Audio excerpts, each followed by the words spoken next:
Is it a coincidence that Prince Harry and Meghan Markle are getting the cold shoulder on the same week that our Airstream is literally buried in snow? And here we were like, oh yeah, maybe we'll get some work done in the wintertime, yeah.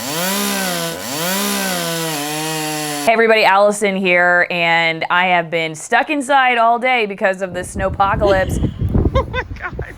Coming through central Washington, burying our Airstream and our horse, Sassy. And all over the news right now, if it isn't weather, is the royal family, Prince Harry and Meghan Markle, deciding to step back from their senior roles in the royal family to become, quote, financially independent. From what I've read, what this basically means is that they are no longer going to be receiving money from the sovereign grant, which is basically British public funding that supports the Queen, the royal family, the places that they live in.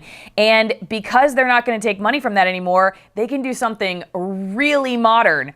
Get a job. That's right, J-O-B for the P-R-I-N-C-E. Apparently, you can't work if you're in the royal family and you take money from the sovereign grant. For some reason, this has gotten them a lot of negative press, which I completely am bewildered by and don't really quite understand. But granted, I haven't done a ton of research about the cultural move and the implications here because, frankly, I really just don't care. You may ask, well, if you don't care, why are you pontificating on YouTube? Because it has to do with a trend that we're starting to see in the decline in the United States of America, which of course you may know was a British colony at some point. Actually 13 colonies to be exact. I do think a lot of the media attention is pretty silly. It reminds me of a tweet that Stella McCartney sent out, she's a fashion designer, about Joaquin Phoenix wearing the same tux for a year because he's such an eco-warrior. And a friend of mine who's a dairy farmer was like, yeah, well, I've worn the same boxers since the 90s. And that's like the real world, right? So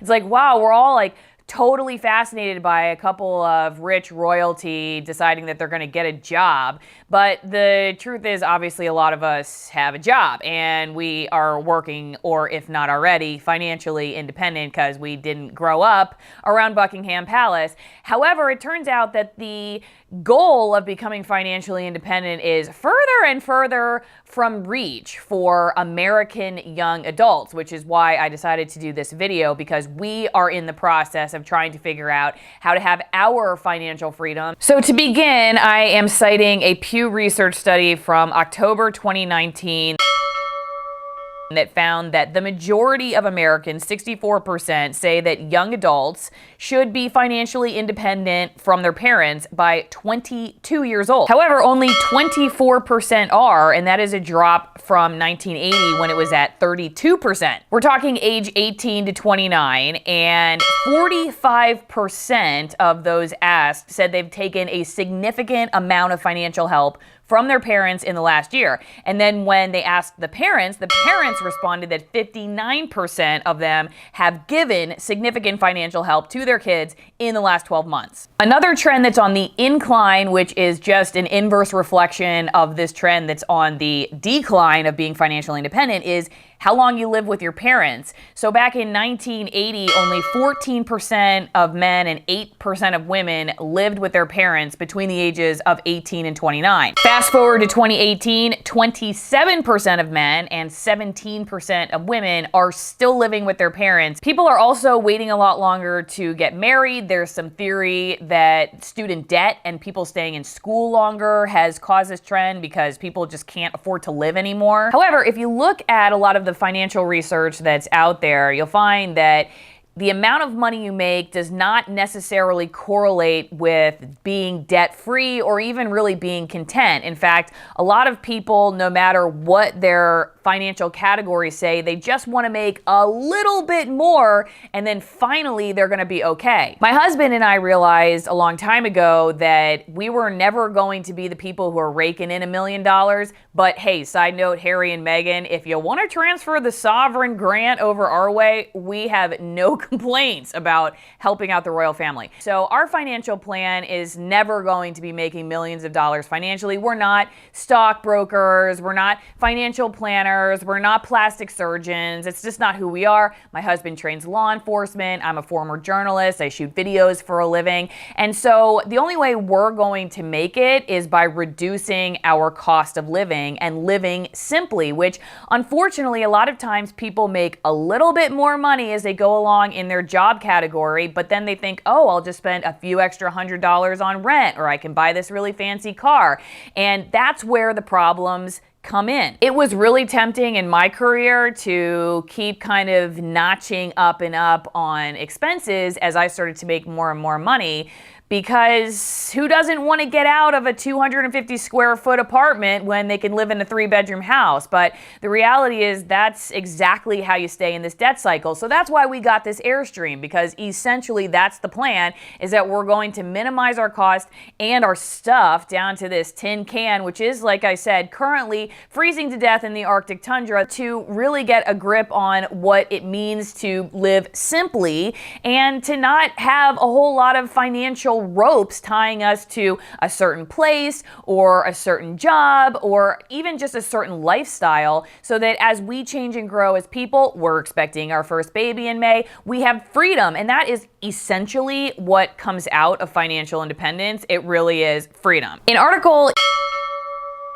recently said that families are going deeper and deeper into debt to maintain a middle class status. Consumer debt has climbed to $4 trillion. Of that, about $1.5 trillion is student debt, and it is second only to mortgages. Auto debt is up 40%, and that's adjusting for inflation. According to this, the average loan for a car is now at $32,000. But this is where it gets kind of sick for me. In this article, they say that consumer debt is a reflection of people's confidence in the future. So basically the message is, we feel really good about the future, so we're gonna get super in debt. I do not understand how those two things are related. If you feel really good about the future and you're being here on planet Earth in 15 to 20 years, don't you want to not be in debt? I'm totally confused about this. On a microcosmic level, it kind of reminds me of my friend who is an emotional spender, but in the opposite way. When she feels really crappy, she goes out and buys things. It was like not until the 4th boyfriend that she bought her, I don't know, 10th TV set where she was like, maybe I have a problem. I'm like, yeah, I think you do. Stop going into debt over your breakups. Studies show that consumer debt goes up when people feel secure in their jobs. And I would like to counter this and say, if you feel secure in your job, now is exactly the time to start stockpiling away money so that when you are insecure in your job, you can spend the money that you already have when you had a nice summer full of all kinds of nut harvesting. Remember, like the turtle and the hare, squirrel and the beaver? If you have a job and you're making money right now, don't get rid of the money by going out and buying things. Put it in a savings account, put it in a 401k, buy a cheap car so that the day that you don't have money coming in, you have something to spend on groceries and your power bill. I think another problem too is that jobs tend to be growing in the technology sector in expensive cities. And a lot of times we're overlooking jobs like welding, you know, vocational jobs that actually do pay a decent amount of money, and you can get one of those jobs in a place like we live right now, which only has about 1,000 people in town. Okay, 2,000, but it's really not that big. We do have a coffee shop and a yoga studio, but really we have 3 stoplights, so it's not like a major metropolitan area. That said, if my husband decided he wanted to really learn how to weld, he could probably go out and get some work doing that. And I think unfortunately we overlook those opportunities, and we also think we have to live in a big city. When I started to reevaluate my financial situation, because I want independence like Kate and Harry, or it's not Kate, sorry, Meghan, excuse me, which truly they are still probably going to be taking money from Prince Charles and other places, just not this one specific fund. I'm thinking, you know what? I don't want to live in a place where I have to work a ton of hours in order to pay my bills. So I need to figure out a way to make income in a cheaper place. So why not consider moving outside of a major city, major urban area, and find a cheaper place to live? I think, unfortunately, a lot of times this affordable housing conversation never discusses that maybe the natural way of things would, in part, at least be people migrating out of expensive cities and starting to find jobs and creating markets in other places in the country where there isn't a lot going on right now, and you can still get an apartment for like $800 a month. I don't think that Harry and Meghan's decision to move to Victoria, British Columbia, or Vancouver is the best for the cheapest place to live. Those places are really expensive. I've been to both. I read that they can bring in $1 million or something ridiculous for speaking engagements. I'm lucky if I just don't get free fries thrown at me during a speaking engagement. Some of this analysis blames all this debt on the Federal Reserve. Yes, our government, which makes it easier for people to go into debt. Kind of this weird monarchy thing they've got going on with the rest of us, maybe. Like they own us because we're in debt and we need them and the banks and all this stuff. And it's a little bit too complicated for me to get into in this video because I'm not a financial expert, but I will say that if you keep playing that game, you're not going to win it because you're not creating the rules. And what we decided with our financial future was we're not going to play the game anymore. We're creating our own. We're moving into an Airstream. We're going to start bartering for goods. Like if I can shoot a video and go see a doctor that I like, I can buy beef from my local rancher and shoot a video for them. What kind of skill set do I have? And go direct with the economy. And like I said, reduce our cost of living, have freedom to live where we want to live, and create an economy that is totally different from credit cards and Federal Reserve and inflation. I want to play by my rules because then I at least know they're transparent and fair. I made a huge mistake when I moved to Washington State by buying a brand new car. I had driven the same car for 17 years. Like Toyota 4Runner, I love that car. I would never have gotten rid of it, but it had like 225,000 miles on it and it was starting to break down and I didn't know anyone out here. I knew I was gonna be hiking and skiing a lot. I didn't want to get stuck out in the mountains with no cell phone reception and die in the cold. So I decided to get another car. There are all these sort of financial games you can play and make it so that you, who really doesn't have $30,000 in cash, can afford this $30,000 car, and you should, right? You're worth it. I mean, that's what all the commercials say. Like, if you're worth it, buy yourself a new car. Feel good about it. It's not just something to get you from point A to point B. It's an experience. It's an identity. This is all a lie. Instead of buying a $30,000 car, I could have bought a $6,000 or a $10,000 vehicle, which I'm sure actually would have been totally fine, would have worked just fine. And if I had to put a little bit of maintenance in here and there, I would do that. There was a man I worked with once who looked at buying a car like this. He would spend the money on cash at $4,000 or $5,000 for kind of a beater, and then he looked at his car payments as the repair cost. So if he had to pay $600 there or $700 there over the course of 4 or 5 years, that was still way cheaper than buying a brand new car at $30,000, $40,000, $50,000.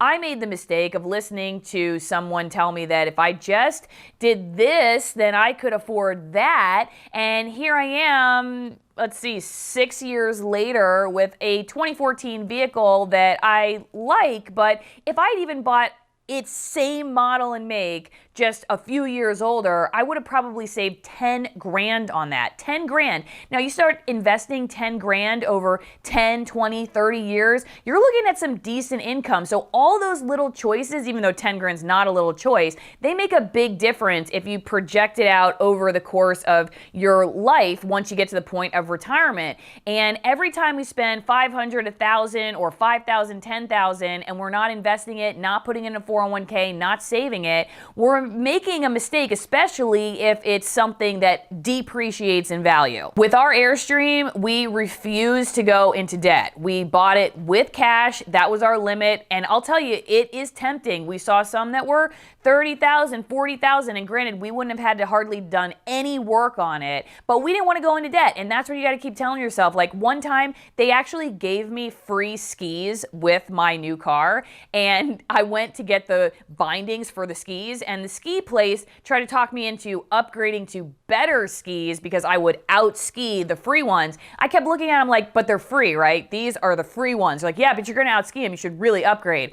I'm like, but these are free. And I'm glad I stayed with the free skis because you know what? The free skis, though I did outgrow them 3-4 years later, they got me through 4 seasons, and I eventually got, at that point I was at probably an 8% raise, and then with cash, I could buy better skis, and I didn't go into debt and pay a heck of a lot more for them because I had a credit card payment. And then I actually enjoyed skiing because I wasn't in debt to do it. Good luck, Meghan and Harry. I have no idea what is behind all this, and I really don't care. I kind of wish that we laid off of these people just a little bit, because though I think that the mouthy celebrities totally deserve having us come after them, these people are usually pretty quiet. They live in the shadows. They're not necessarily asking for much. They just want to be left alone to go have a job. And let's encourage people to get jobs. This is not something that we should be criticizing people for doing, especially not people who easily could be taking public funds to just walk around and take pictures. And what we can all take away from this, I think, is that it's not just about financial independence, it's just about independence in general. I believe that that's probably what these two are after.